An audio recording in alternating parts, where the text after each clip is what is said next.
축복합니다. 할렐루야. 우리가 예수님을 생각하면 5가지 사건을 생각할 수가 있을 것입니다. 첫 번째 사건은 예수님이 이 땅에 2000년 전에 오신 사건입니다.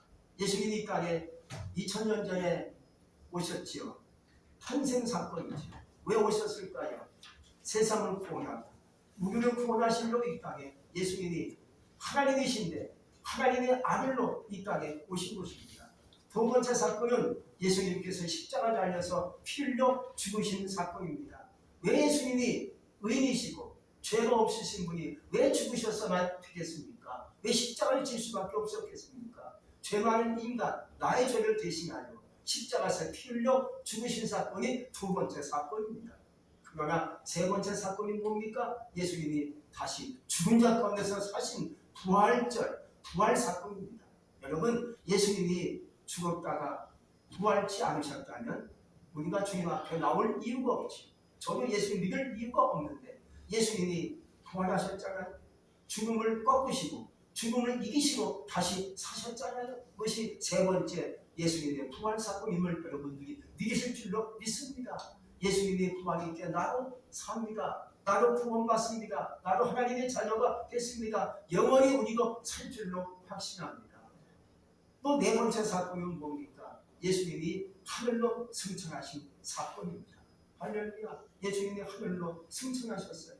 그 다섯 번째 마지막 사건이 뭐겠습니까? 이 땅에 다시 오시마 약속하신 예수님의 재림 사건이 마지막 사건입니다. 할렐루야. 이 땅에 주님이 오시면 모든 것이 끝이 납니다. 세상의 종말, 인류의 종말, 지구의 종말이 올 줄로 믿습니다. 바로 그 사건이 이 땅에 다시 오실 재림 사건을 말씀해 주고 있어요. 근데 이 중에서 하나는 빼더라도 복음이 될 수 없습니다. 이 다섯 가지가 통틀어서 얘기했을 때 복음이다, 좋은 소식이다, 굿뉴스다라고 얘기하는 거예요. 그 중에 한 가지만 빼고요. 나는 예수님의 부활 사건 못 믿겠어. 이 땅에 주님이 오신다는 거 믿을 수가 없어 하고 그것을 빼버리면 복음은 만들어지지 않는 겁니다. 그러니까 우리는 다섯 가지 다 믿습니다. 또 한마디로 있을 수밖에 없는 사건이 되는 것이죠. 근데 더 중요한 것은 이 모든 다섯 가지 사건을 성경에서 예언하고 있다는 사실이에요. 그 예언이 다 이루어졌습니다. 예수님이 땅에 오신다, 탄생 사건. 오셔서 십자가 질 거다. 성경에 다 예언한 얘기예요. 할렐루야. 예수님이 다시 사실 것이다. 예수님이 하늘로 올라가실 것이다. 다 예언한 말씀이 다 적지만 이루어졌죠. 근데 마지막 한 가지만 남았습니다. 뭡니까? 바로 예수님이 다시 이 땅에 오실 재림 사건만 이제 하나 남은 겁니다. 네 가지는 다 이루어졌어요. 할렐루야. 그러나 마지막 사건은 아직도 이제 이루어지지 않고 있는 것이죠. 그것만 이루어지면 이 땅에 끝이 나게 돼 있는 것입니다. 이렇게 보았을 때 말씀이 먼저라는 거예요. 이유는 하나님의 말씀이 우리보다 앞서가기 때문에 그렇습니다. 항상 말씀은 우리보다 앞서가요. 예수님이 앞서가세요. 하나님이 앞서가시는 겁니다. 사람은 누구나가 뒤처진 사람을 따라가지 않습니다. 항상 앞서가는 사람을 따라가게 되어 있습니다. 학교에서요, 공부 잘하는 학생을 따라가지 공부 못하는 찌질이 학생을 따라가겠습니까? 따라가지 않지요. 또 학교에서요, 운동 잘하는 사람을 따라갑니다. 운동도 못하고 찌질한 친구 따라가겠습니까? 따라가지 않지요. 겉으로는 안 됐다고 불쌍히고 봐줄 수 있지만 따라가지는 않습니다. 오늘날 직장에서요, 일 잘하는 직원을 따라가지 일 못하는 직원을 따라갈 수 있겠습니까? 안 따라가지요. 뒤에서 흉보고 비난하고 욕하겠지요.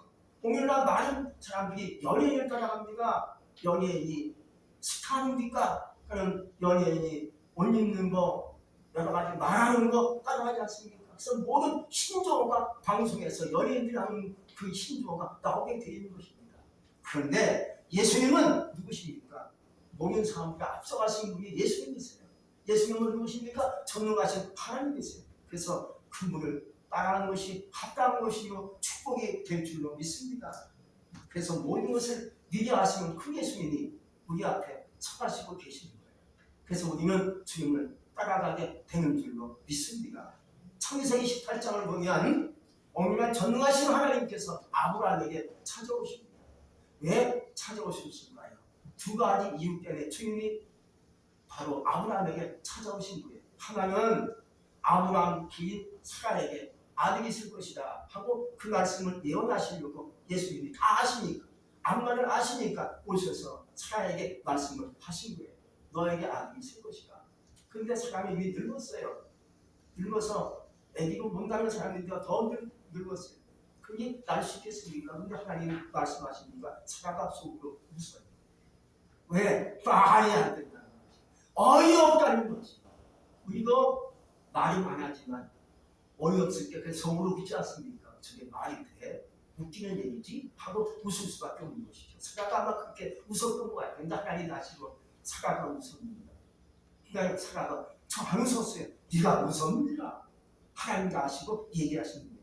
18장 15절에서 그렇게 하나님이 말씀을 해준 거죠. 두 번째 사건은요. 소돔성의 심판을 알리시려고 오셨는데 사실 하나님은 아브라함에게 그 사라의 아들 사건만 얘기하시고 가시다가 다시 돌아오십니다. 하고 하나님께서 얘기하십니다. 어찌 너에게 아브라함은 내 친구인데 너에게 어찌 내가 말하지 않겠느냐 하고 소돔성의 심판을 얘기하십니다.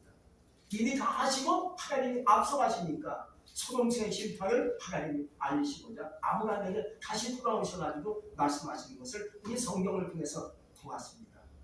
첫 번째 우리는 앞서가신 주님을 따라갈 수 있기를 축복합니다. 근데 오늘날 많은 사람들은요 누구를 따라갑니까? 세상 따라갑니다. 재물 따라갑니다. 사람 따라갑니다. 이것이 오늘날 문제죠. 그래서 많은 사람들이 망하고 안 되고 힘들고 실패하는 경험을 많이 볼 수가 있습니다. 오늘 말씀의 대표적인 사람이 바로 누굽니까? 아브라함의 조카 롯을 성경을 소개하고 있습니다. 이 롯은요 아브라함 자기가 그 아브라함이 자기 큰아버지 그래서 큰아버지를 따라다니면서 재산도 많이 모았어요. 많이 모다 보니까 얼마나 감사한지 모르죠. 근데 이 사람은요 또 한 번 욕심이 생긴 거예요. 뭔가 된다. 그래서 재산도 크게 얻으려고 소돔성을 선택하여 들어가는 거예요. 소돔성에 가보니까 사람들이 가득 차 있어요. 다 세상 사람들이죠. 보니까 죄악은 가득 차 있네. 음란하고 더럽고 딴짓하고 범죄하고 사기치고 뭐 한마디로 엄청 아주 악마의 소문이 소돔성인 것을 알죠. 거기서 롯이 결혼도 했을 것이라고 생각합니다. 롯은 신앙이 있었지만 거기서 신앙 다 팔아먹어요. 신앙 다 팔아먹고 세월이 흘러보니까 결국은 소돔성의 심판을 눈으로 보게 된 것이죠.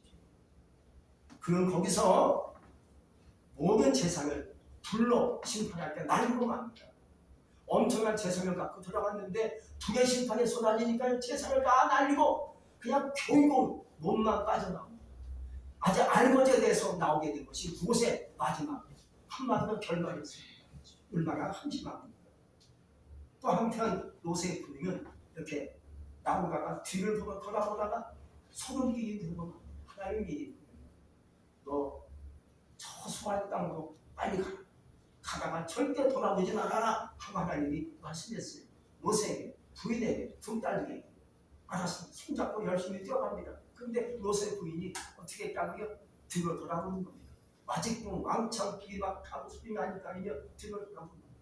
왜 돌아가겠습니까? 내 재물이 타니까 아까워서 미련스러우니까 뒤를 돌아보다가 그냥 소름끼리 되고 이스라엘 성지순례 가서 보니까 롯의 그 소름끼리를 제가 봤어요. 밤인데 되게 높은 산 언덕에 이게 있더라. 그게 소름끼리라는 거예요. 사실 그 지역이 소금산입니다. 그 밑에 서해바다입니다. 서해바다인데 이게 불이 넘쳐서 불이 떨어지니까요. 그 산의 소금산이 불이 튀면서 소금이 롯의 부인에게 덮친 거예요. 소금이 튈 수밖에 없지요. 얼마나 뜨거운 소금이 튀니까. 가장 뜨거운 일이 소금에 막 튀게 소금이 이렇게 뜨겁다는 거죠. 그렇게 봤어요. 우리는 뒤쳐져가는 세상을 따라가지 않기 바랍니다. 하나님을 따라갈 수 있기를 주의 이름으로 축복합니다. 뒤처지는 것이 세상이요 재물이요 사람이 아니겠습니까? 그러나 아브라함은 어떠합니까? 아브라함은요 말씀해 보니까 하나님 말씀을 쫓아갔다라고 성경 창세기 12장 4절에 말씀해 주고 있어요. 아브라함은 언제든지 하나님이 먼저 했습니다. 세상이 먼저가 아니었습니다. 사람이 먼저가 아니었습니다. 재물이 먼저가 아니었습니다. 언제든지 하나님이 먼저 했습니다. 최근에 어느 교회 권사님이 얘기를 말씀을 드리겠습니다. 늘 기도에 힘을 쓰는 권사님이라고 들었습니다. 어느 날 권사님이 급한 볼 일이 있어서 길을 가는데 하나님이 말씀하시는 겁니다. 여러분 기도 많이 하면 하나님이 말씀하실 때가 있어요. 말씀하시는데 이렇게 얘기하시는 겁니다. 야, 아무리 권사야, 어느 가정에 빨리 가봐라. 그러시는 거예요. 그 권사님은 이제 볼 일이 급한 일이 있으니까는 그냥 급한 일을 보고 난 다음에 가야지 하고도 길을 갑니다. 근데 또 하나님이 재차 말씀하시는 겁니다. 이렇게 나의 일이 먼저냐, 너의 일이 먼저냐. 그러시는 거예요. 그때 권사님이 아차 싶어가지고 알았습니다. 하나님이 가보라고 하신 그 가정에 먼저 가겠습니다 하고 그 가정에 뛰어가서 천명을 막 누릅니다. 이게 조용해요. 그럼 우리 같으면 엄마보다 다시 올 거 아니에요. 근데 또 계속 천명 누른 거예요. 5년 동안 누른 겁니다. 있을 거라는 거 이게 하나님이 가보라니까. 우리 같으면 아마 한 번, 두 번 누른 거 없으면 다시 돌아오겠죠. 근데 이 권사님은 하나님이 가보라는 가정이 있으니까 가봤으니까 가니까 천명 계속 누른 겁니다. 누가 깼지? 5번 눌렀는데 그제서야 문 열어준 거예요. 두 부부가 너무 살기 힘들어서 죽으려고 집에 목을 내달려고 하는 순간에 천년이 울리는데 그 두 사람이 이렇게 생각한 겁니다. 죽어야 하는데 어쩌나. 죽어야 하는데 어쩌나. 그러다가 문을 열어줬다는 거예요. 이 얘기를 들은 권사님이 두 사람을 끌어안고 옵니다. 함께 우는 겁니다. 결국 권사님이 먼저 하나님의 뜻에 순종하니까 두 사람을 살리는 역사를 일으킨 겁니다. 결국 두 사람은 나중에 후에 교회 중직이 됐다는 얘기가 있어요. 여러분 가장 필요한 것이 뭡니까? 사람의 생명입니다. 이걸 살리는 것이 가장 하나님의 뜻이고 하나님의 생명이라는 것이죠. 돈도 필요합니다. 세상도 필요합니다. 그러나 가장 필요한 것이 뭡니까? 사람의 생명이라는 거죠. 나를 통해 사람을 살릴 수 있다면 얼마나 하나님께 큰 영광 돌리는 일이 아니겠습니까? 내일도 바쁘죠. 일도 해야죠. 그러나 하나님께서 말씀하시면 알았습니다 하고 하나님의 먼저니까 하나님의 뜻을 따라 나갈 수 있기를 주의 이름으로 축복합니다. 그래서 나를 통해서 사람들을 살리는 역사가 있기를 기원합니다. 두 번째는요, 하나님은 기도하는 자를 통하여 역사하는 것을 알 수가 있어요. 아브라함은 누굽니까? 기도하는 사람이지요. 하나님이 소돔성의 심판을 얘기하시니까 아 그래요? 알았어요. 아이고 큰일 났네요 하고 끝난 게 아니에요. 하나님은 그렇게 말씀하니까 아브라함이 하나님께 이렇게 요청을 합니다. 하나님 그 성에 의인 50이 있으면 어찌하시옵니까? 하고 하나님께 기도합니다. 하나님 얘기하십니다. 그래? 그 성에 의인 50이 있으면 내가 그 성을 멸하지 않지. 가만히 생각해봐도 그 성에 의인이 50이 있을 것 같지 않아. 기껏해야 뭐 19 이거밖에 없을 것 같아. 그자 다시 또 하나님 미안합니다. 그 성에 의인 45인이 있으면 어찌하십니까? 그래 그 성에 의인 45명만 있어도 그 성은 멸하지 않지. 생각해봐도 45인이 있을 것 같지 않아서 하나님 다시 기도합니다. 하나님 40명 어떻습니까? 흥정하는 거지. 30명 어떻습니까? 20명 어떻습니까? 그래 20명만 있으면 내가 그 성을 멸하지 않지. 가만히 봐도 20명이 있을 것 같지 않아. 다 죄악의 덩어리야. 음란한 성이야. 마지막 하나님 죄송합니다. 한 번만 더 하나님께 요청합니다. 그래 내려라. 그 성 의인 10이 있으면 어찌하시오. 그래 그 성에 의인 10이 있으면 내가 그 성을 심판하지 않겠다 하고 헤어지십니다. 근데 그 성에 의인이 10사람이 있을 것 같아요? 없어요. 이게 오늘날 세상이라는 거예요. 예수 믿지만 하나님을 숨기는 것 같지만 과연 내가 의인이 될 수 있겠다. 하나님께서 나에게 말씀하시는 그 말씀을 드릴 수 있는 자가 될 수 있을까? 그런 생각이 듭니다. 하나님 이 같은 아브라함의 간구를 들으시고 오늘 20절에서 이렇게 말씀하십니다. 한번 29절 말씀을 다 같이 한번 읽겠습니다. 29절 시작. 하나님이 그의 성을 멸하실 때 곧 롯의 구하는 성을 엎으실 때 아브라함을 생각하사 롯을 그 엎으시는 중에서 내어 위에섰다.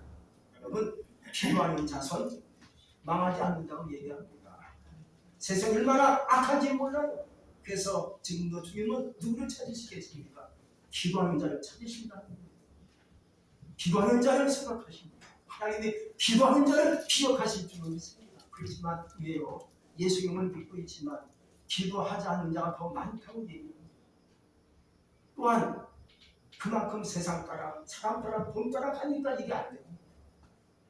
또한 교회와 세상을 적당히 펼쳐서 사는 사람도 많이 있다고 들었습니다. 무엇이 기도하는 사람이었다면 아마 소돔성을 향해 나가지 않았을 겁니다. 기도해보니까 뜻이 아닌 것 같아요. 소돔성 안 가 하고 안 갔을 텐데 기도를 안 하니까 결국 그 성에 가서 이러한 범악을 당하게 된 것이죠. 롯은 뒤늦게 깨닫고 마음의 상한 마음을 가지고 성문에 앉았었다고 성경 얘기하고 있습니다. 가보니까 기가 막혀. 너무 힘들어. 그러니까 성문에 앉아서 정말로 상한 마음을 가지고 성의 문에 앉아 있었던 줄 믿습니다. 우리는 기도하는 자가 되시기를 축복합니다. 항상 먼저가 주, 기도가 먼저가 되시기를 주의 이름으로 축복합니다. 내 기도가 교회를 살려요. 내 기도가 가정을 살려. 내 기도가 이웃을 살려. 내 기도가 이 나라 인종을 살릴 줄로 믿습니다. 6.25 전쟁이 터진 지 벌써 73년이 됐어요. 오늘 73주년이 되는 거예요. 딱 아주 주일날 이 6.25 73년 됐는데 1950년 6월 25일 새벽 4시에 북한 공산당이 이 땅을 침공했어요. 이 땅에 남침했어요. 전쟁이 터졌지.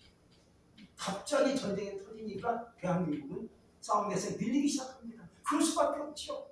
북한 저 공산당은요 남쪽을 먹으려고 준비하고 치밀하게 연구했습니다. 그래서 그들은 북소련제 그 탱크를 밀고 들어온 거예요. 우리나라는 탱크가 없었다는 거지. 준비를 안 하니까 밀고 들어오는데 밀리지 않을 수가 없지요. 탱크가 없이 그냥 총만 있는데 이걸 제가 이거 있겠습니까? 그들은 탱크를 밀고 내려오는데 계속 밀리다가 낙동강 하루까지 밀렸다는 거예요. 별 체제가 없지요. 싸움에서 이길 수 있겠습니까? 준비를 못했는데 그들은 준비해서 철저히 준비해서 무기를 들고 막 밀어치는데 이 나라가 깨질 수가 없겠죠. 근데 이승만 대통령이 부산까지 내려왔습니다. 그 당시에 목사님들을 다 모아가지고 하나님께 눈물로 기도하자는 거예요. 근데 그 기도가 나를 살렸다는 거예요. 기도 한 방에 눈물로 통곡하는 기도 속에 하나님이 두기시 이 나라 민족을 살리신 줄로 믿습니다. 하나님은 지금도 기도하는 자를 붙잡아 주세요. 내가 하나님께 기도해요. 부족하지만 기도해요. 제가 입을 열어 주님을 찾겠어요 하고 주님께 입을 열어 부르짖고 주님을 찾는 자를 하나님의 손길로 붙잡아 주신다는 거예요. 우리는 지금 아주 세상에서 살고 있는데 우리는 위협하는 세상에 살고 있는 바로 존재예요. 우리를 힘들게 하는 모습이 세상에 참 많지. 나를 절망케 하는 그런 여러 가지 상황이 우리에게 많이 펼쳐지는 거지. 그러나 우리는 뭐가 있어요? 기도가 있어요. 할렐루야. 힘들면 기도, 어려운 기도, 막히는 기도 있지 않습니까?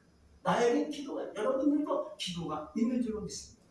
그 기도가 뭡니까? 능력입니다. 그 기도가 은혜입니다. 그 기도가 축복인 줄로 믿습니다. 하나님께 기도 많이 얘기하지만 다시 이 시간 여러분들이 기도를 마음속에 품고 그 기도밖에 없지. 세상에 살면서 얼마나 세상에 지금 험하고 유혹이 많고 얼마나 악한지 몰라요. 이런 세상에 살면서 그게 기도뿐이지. 주님의 이름을 가지고 기도를 해야지. 하나님께 기도하시기 바랍니다. 한번 따라하겠습니다. 나에겐 기도가 있습니다. 나에겐 기도가 있습니다. 그치 할렐루야. 기도로 다시 하반기를 열어갈 수 있기를 주의 이름으로 축복합니다. 기도하겠습니다. 전능하신 하나님 감사합니다. 우리에겐 주님이 계십니다. 세상에 얼마나 악하고 흉흉하고 험한지 알 수 없습니다. 우리 세상에 험한 세상에 살고 있지만 우리는 바로 하나님이 계십니다. 나에게 주님이 계십니다. 우리에게 예수님이 계십니다. 나에게 기도가 있어요. 이제 주님을 붙잡고 기도하게 하시고 기도로 나가기를 원합니다. 예수님의 이름으로 감사하며 기도했습니다. 아멘.